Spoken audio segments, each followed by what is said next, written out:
రెండోసారి పిలవడం 3 సార్లు కాదు 30 సార్లు పిలిచినా విచారణకు సహకరిస్తాం.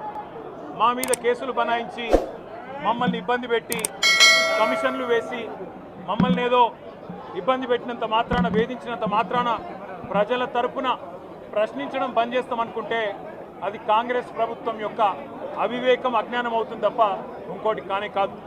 పెద్దలు కేసీఆర్ గారిని పెద్దలు హరీష్ రావు గారిని కాళేశ్వరం కమిషన్ ముందు కూర్చోబెట్టి మీరు పైశాచికంగా పొందొచ్చు.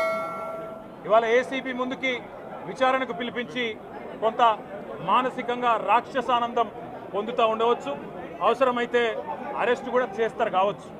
కానీ ఒకటి పక్క, తెలంగాణ కోసం గతంలోనే జైలుకు పోయి వచ్చిన వాళ్ళం.